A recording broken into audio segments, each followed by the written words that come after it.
अस्सलाम वालेकुम नाज़रीन कराम, मैं हूं आपका होस्ट अयाज अहमद। नाज़रीन कराम, एक बड़ा दावा किया गया है कि इमरान खान के साथ अडयाला जेल में एक मुलाकात करवाई जाएगी।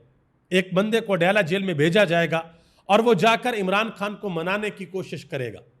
वो इमरान खान को कहेगा कि आप इस हुकूमत के साथ टेबल के ऊपर बैठें और बैठकर मुज़ाकरात करें और उसके नतीजे में आपको रिहाई मिल सकती है, आप जेल से बाहर आ सकते हैं। लेकिन क्या इमरान खान अपने असूलों के ऊपर कंप्रोमाइज करेंगे? क्या इमरान खान किसी भी किस्म की कोई डील कबूल करेंगे? आपसे गुजारिश है कि आपने कमेंट बॉक्स के अंदर इस बात का जवाब ज़रूर देना है। वो बंदा कौन है, उसकी किस किस से मुलाकातें हुई हैं, क्या वो अडयाला जेल जाएगा या नहीं जाएगा, ये तफसीलात आपके सामने रखने के लिए जा रहा हूँ। दूसरी जानब इमरान खान के ट्विटर अकाउंट के ऊपर इंतहाई अहम पैगाम जारी कर दिया गया है, जो इमरान खान ने अडयाला जेल से जारी किया है। इस पैगाम के अंदर इमरान खान ने अपने कारकुनान के नाम, वोटर्स के नाम, सपोर्टर्स के नाम एक इंतहाई अहम इशारा दिया है और यह बताया है कि अब की बार जब हम एहतजाज करेंगे तो असल जिम्मेदारी किसके हाथ में होगी। इमरान खान का पैगाम आपके सामने रखने के लिए जा रहा हूं। राना सनाउल्लाह साहब ने इमरान खान के हवाले से एक बहुत बड़ा इतराफ़ किया है, उस पर भी बात करते हैं। एक सीनियर साफ़ी हैं, उन्होंने एक इंकिशाफ किया है, एक दावा किया उन्होंने उस मुलाकात के हवाले से जो कि अमेरिका के अंदर हुई पाकिस्तान के field marshal general Asim Munir और डोनाल्ड ट्रंप के दरमियान। उन्होंने बताया है कि उस मुलाकात के अंदर क्या बातें हुई हैं और क्या डिमांड की गई और उसके बाद फिर पाकिस्तान के अंदर क्या हुआ। ये सारी इंफॉर्मेशन आपके सामने रखने के लिए जा रहा हूँ और इस चीज़ के ऊपर भी बात करेंगे कि हुकूमत ने जो बजट पेश किया है, उस बजट में इन्होंने अमीर को किस तरीके से नवाजा है और गरीब की झोली को किस तरीके से खाली किया है, उसके नतायज सामने आना शुरू हो चुके हैं, वो भी आपके सामने रखने के लिए जा रहा हूँ। गुजारिश करूंगा कि वीडियो को लाइक कर दें, चैनल को सब्सक्राइब कर लें ताकि ये इन्फॉर्मेशन का सिलसिला आप लोगों तक पहुंच सके। सबसे पहले नंबर पे इमरान खान ने जो पैगाम दिया वो पैगाम आपके सामने रखता हूं। इमरान खान ने कहा कि जाली पार्लियामेंट के जरिए 26वीं के बाद 27वीं तरमीम लाने का तकल्लफ करने की बजाय खुलकर बादशाहत डिक्लेयर कर देनी चाहिए, क्योंकि मुल्क पर इस वक्त मुकम्मल तौर पर डिक्टेटरशिप मुसल्लत है। मजीद कहा कि पाकिस्तान की बुनियाद ला इलाहा इल्लल्लाह है, यह कलमा इंसान को हर किस्म की गुलामी से आज़ाद करता है। यह कहा कि पाकिस्तान को बड़ी कुर्बानियाँ देकर अंग्रेज़ से आज़ाद करवाया गया था ताकि एक ऐसा मुल्क बने जहाँ पर हर शहरी को शख्सी आज़ादी हासिल हो, मगर यहाँ हालात बिल्कुल बरक्स हैं और एक माफिया पूरी कौम को गुलामी में मुब्तला रखना चाहता है। मैं जेल की काल कोठरी में रह लूँगा लेकिन गुलामी कबूल नहीं करूँगा। मेरा तमाम लोगों को पैगाम है कि सबको ऐसी गुलामी पर कैद को तरजीह देनी चाहिए, क्योंकि जब हम बाहर आज़ाद ही नहीं हैं तो फिर ऐसी रहाई का क्या फ़ायदा। इलामा इकबाल का शहीन ऊंचा उड़ता है, वो किसी का गुलाम बनकर नहीं रहता। अब यहाँ पर इमरान खान ने अपनी पूरी की पूरी पार्टी को इशारतन एक बात बताई है कि अगर बाहर आप आज़ाद ही नहीं हैं, अगर आप कुछ कर ही नहीं सकते, अगर आप अपनी मर्जी की बात भी नहीं कर सकते, तो फिर ऐसी आज़ादी का और ऐसी रिहाई का क्या फ़ायदा। और इमरान खान ने अपने अमल से साबित करके बताया है। जमान पार्क में या बनी गाला के अंदर बैठकर ये नहीं कहा कि जाओ जाकर गिरफ्तारी दे दो, बल्कि इमरान खान ने यह कहा है कि मैं भी एक काल कोठरी के अंदर बंद हूं और अगर बाहर निकलकर मैंने गुलामी करनी है तो उस गुलामी से बेहतर है कि मैं सारी जिंदगी जेल के अंदर ही रहूं। अब देखना यह है कि पाकिस्तान तहरीक इंसाफ इससे कुछ हासिल करती है या नहीं करती। इमरान खान ने कहा कि पूरी कौम और खसूसी तौर पर पाकिस्तान तहरीक इंसाफ के वर्कर्स और सपोर्टर्स को पैगाम देता हूं कि अशूरा के बाद मुल्क में जारी जुल्म के निज़ाम के खिलाफ तहरीक का आगाज़ करें। मेरे लिए इस गुलामी के निज़ाम को कबूल करने से बेहतर मौत है। यहाँ पे इमरान खान ने अपनी पार्टी लीडरशिप को नहीं कहा, यहाँ पे इमरान खान ने अपने सेक्रेटरी जनरल को नहीं कहा, अली अमीन गंडापुर को नहीं कहा। यहाँ पर इमरान खान ने अपने वर्कर और सपोर्टर्स को कहा है कि अशूरा के बाद मुल्क के अंदर आप एक तहरीक चलाएं और ये इशारतन इमरान खान ने एक बहुत बड़ा पैगाम दे दिया है। और इमरान खान को भी अडयाला जेल के अंदर इस बात का इदराक हो चुका है कि बाहर जितने भी लोग हैं जिन्होंने मेरे नाम के ऊपर वोट हासिल किए हैं, जो MNAs हैं, जो MPAs हैं, जो पार्टी के अंदर ओहदे इंजॉय करेंगे, सारे के सारे ले लें। ये इमरान खान को अब बड़े अच्छे तरीके से पता चल चुका है, लेकिन फिर भी इमरान खान इनको मौका दे रहे हैं, मौके पे मौका दे रहे हैं। और पाकिस्तान तहरीक इंसाफ के जो वर्कर हैं, जो सपोर्टर हैं, वो किस तरीके से सवालात पूछ रहे हैं, वो क्या किस तरीके से रिएक्ट कर रहे हैं, उसकी मिसाल भी आगे आ रही है कि तहरीक इंसाफ के अंदर से लोग अब कैसी बातें कर रहे हैं, वो भी आपके सामने रखने के लिए जा रहा हूं। मजीद इमरान खान ने कहा कि मेरी आवाज को हर तरह से दबाया जा रहा है ताकि लोगों तक मेरा पैगाम ना पहुंच सके और जबर के खिलाफ कोई खड़ा होने वाला ना बचे। यह भी कहा, लेकिन मैं आखिरी सांस तक जुल्म के खिलाफ खड़ा रहूंगा और मेरे रब के ऊपर यकीन है कि पाकिस्तान से जुल्म का साया जल्द खत्म होगा। इमरान खान ने यह भी कहा कि जमहूरियत में 4 चीज़ों की बहुत अहमियत होती है। सबसे पहले नंबर पे वोट, दूसरे नंबर के ऊपर कानून की हुक्मरानी, तीसरे नंबर के ऊपर इखलाकियात और चौथे नंबर के ऊपर आज़ाद मीडिया। इमरान खान ने कहा कि 26वीं आईनी तरमीम के अंदर इन चारों चीज़ों को ख़त्म कर दिया गया है। वोट के बारे में इमरान खान ने कहा कि जब एक डिक्टेटर आता है तो उसे वोट की ज़रूरत नहीं होती, वो डंडे के जोर पर मुल्क चलाता है, जिस तरह फॉर्म 47 वाली असम्बलियां बनाई गई हैं और अब मखसूस नशिस्तें बांटी गई हैं। इससे अवाम को यह एहसास दिलाया गया है कि उनके वोट की कोई अहमियत नहीं है। दूसरे नंबर पर इमरान खान ने कानून की हुक्मरानी के बारे में कहा कि अदलिया को हुकूमत के एक झेली महकमे में तब्दील कर दिया गया है, अदालतें अपनी मर्जी के जजिस से भर दी गई हैं और आज़ाद जजिस के हाथ पांव बांध दिए गए हैं। ऐसा सिर्फ मार्शल लॉ के अंदर ही होता है। तीसरे नंबर पर इमरान खान ने इखलाकियात के बारे में कहा कि इस तरमीम से माशरे में इखलाकियात दफन कर दी गई हैं। असम्बलियों में ऐसे लोग बैठा दिए गए हैं जो अवाम के मुंतखब नुमाइंदे नहीं हैं। अरकान असम्बली की खुलेआम खरीदो फरोख्त जारी है और अदलिया भी इस माफिया के अंगूठे के नीचे है। चौथे नंबर पर आज़ाद मीडिया के बारे में कहा कि डिक्टेटरशिप में मीडिया को मुकम्मल तौर पर जंजीरों में जकड़ दिया गया है। आज़ादी इज़हार राय पर मुकम्मल पाबंदी आयद है, आज़ाद सहाफ़ियों को निशाना बनाया जा रहा है और बाकियों को खरीद लिया गया है। आखिर में इमरान खान ने कहा कि एहतजाज बुनियादी जमहूरी और आइनी हक है, लेकिन पंजाब असम्बली में एहतजाज करने वाले हमारे 26 अरकान असम्बली को मुअत्तल कर दिया गया है। यह भी कहा कि अहमद बुच्चर और तहरीक इंसाफ के MPAs शाबाश के मुस्तक हैं जिन्होंने फ़िरौन को चैलेंज किया। जब तक हमारे 26 अरकान बहाल नहीं होते, हमारे अरकान असम्बली को चाहिए कि वो बाहर अपनी असम्बली लगाएं और फॉर्म 47 की 2 नंबर असम्बलियाँ वैसे ही अवाम की नुमाइंदा नहीं है। ये सारे का सारा पैगाम इमरान खान का। ज़ाहिर बात है कुछ चीज़ें इमरान खान की बहनों ने जाकर बताई हैं कि पंजाब असम्बली में ही हुआ, ये चीज़ें सारी हो रही हैं और फिर इमरान खान ने अपना सारे का सारा पैगाम दिया है। हबीब अकरम साहब ने एक बड़ी अहम बात की है। उन्होंने कहा जी इमरान खान के लिए खेल के सारे असूल ना सिर्फ बदले गए हैं बल्कि मुसलसल बदले जा रहे हैं।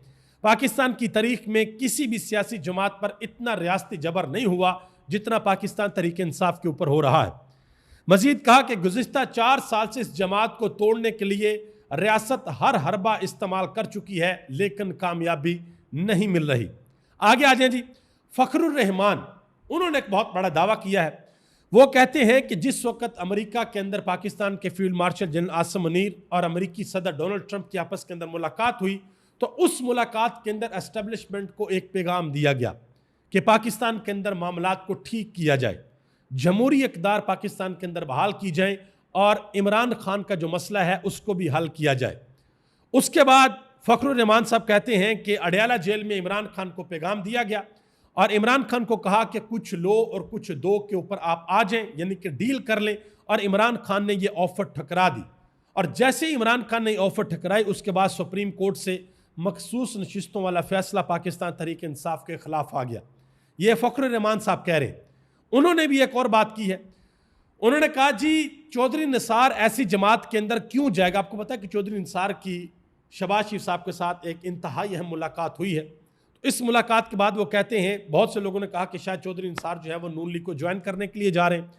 तो फ़खरुर रहमान कहते हैं कि चौधरी निसार ऐसी जमात के अंदर क्यों जाएगा जो अपना सब कुछ अवाम के अंदर खो बैठी है। उन्होंने कहा कि शायद शहबाज शरीफ सालसी के लिए, यानी कि बातचीत के लिए चौधरी निसार को इमरान खान के पास भेजना चाहते हैं, क्योंकि चौधरी निसार की इमरान खान से कॉलेज के ज़माने से कुर्बत है, इनकी दोस्ती है। और इमरान खान ने कई मरतबा चौधरी निसार को यह भी कहा है कि आएँ आकर तहरीक इंसाफ को ज्वाइन करें, लेकिन आज तक उन्होंने ज्वाइन नहीं किया। और चौधरी निसार ने इस वजह से नून लीग को छोड़ दिया था कि भाई हम बच्चों के पीछे खड़े नहीं हो सकते, मेरा लीडर हमजा शहबाज या मरियम नवाज नहीं हो सकती, मेरी जो बातचीत है वो मियां नवाज शरीफ के साथ, और अगर इन्होंने सारा कुछ बच्चों ने संभालना है तो फिर मैं नहीं आ रहा। और उन्होंने छोड़ दिया था और अब दोबारा ये मुलाकातें जारी हैं। आगे आ जाए जी, हारून रशीद साहब ने एक बड़ी अहम बात की है। वो कहते हैं कि इमरान खान के डर से एक और तरमीम होने के लिए जा रही है। और इमरान खान से भी दरख्वास्त की है कि इतना ना डराएं। वो कह रहे हैं कि हमने इमरान खान को कहा कि भाई इतना ना डराएं।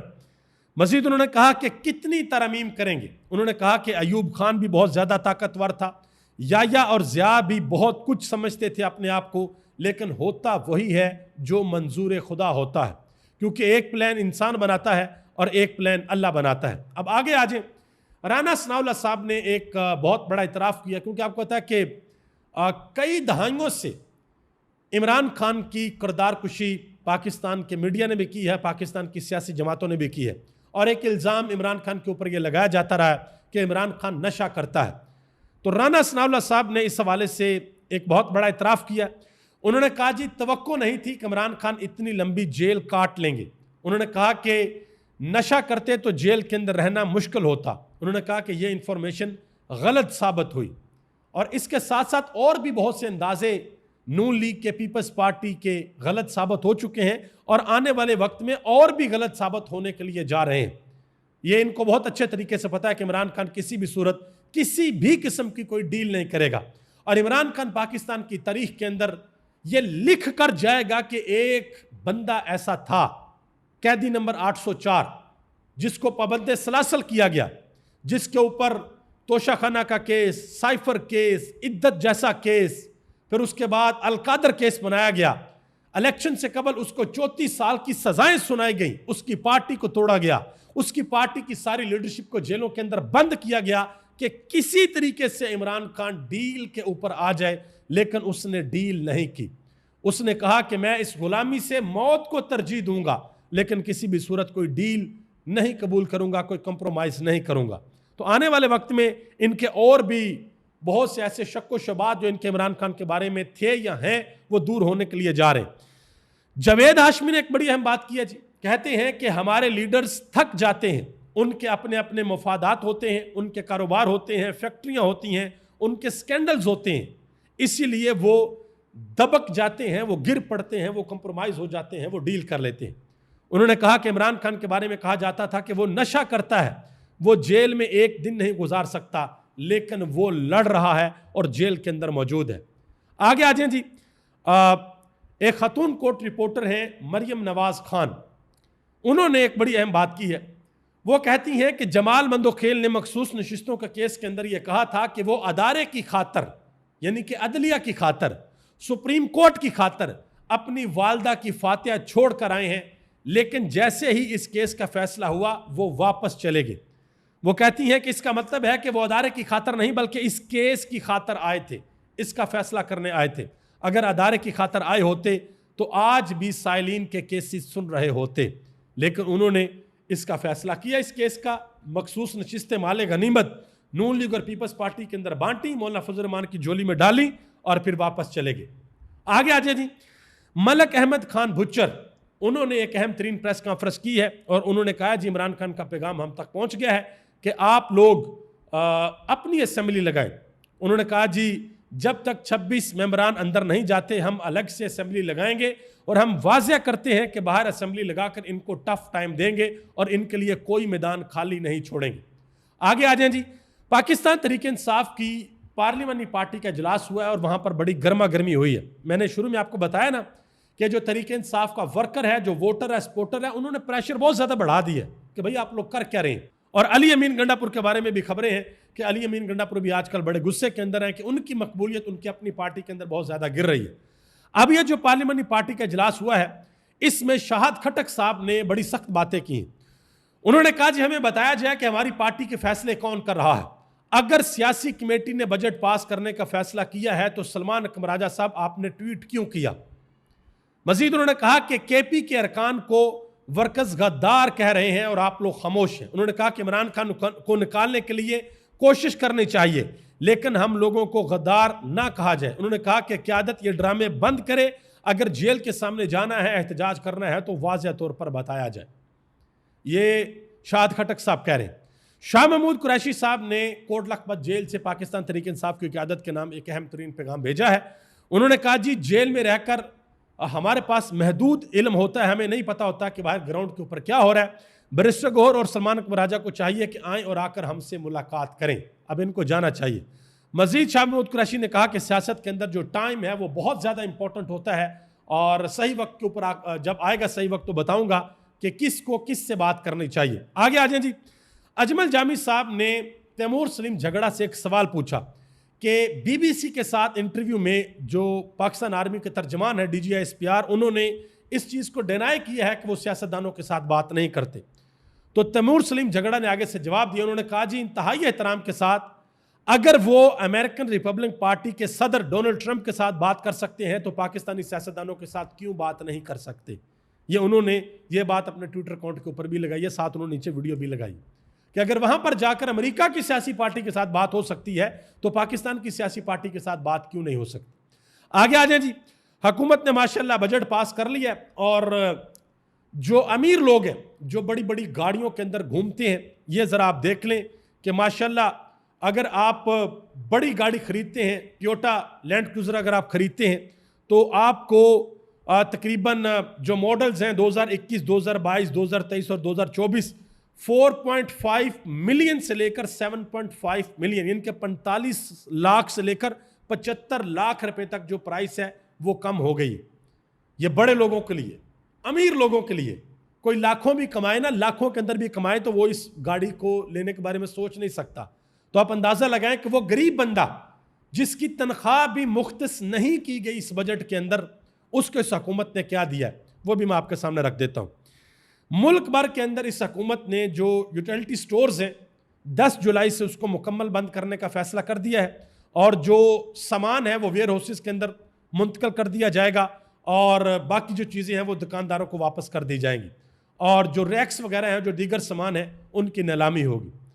ये वो काम था जो गरीब बंदा करता था तो उनके लिए कर दिया। मजीद गरीब को पेट्रोल महंगा करके तोहफा दिया जा रहा है, गरीब को गैस के फिक्स चार्जेस यानी कि 3,000 रुपये आपने देना ही देना है वो करके गरीब बंदे को तोहफा दिया जा रहा है। तो ये वो हुकूमत है जिसने PDM 1 जब इनकी बनी थी इन्होंने कहा था जी इमरान खान ने बहुत महंगाई कर दी है और महंगाई को मार्चियाँ निकालते थे और इमरान खान की हुकूमत को गिरा दिया था।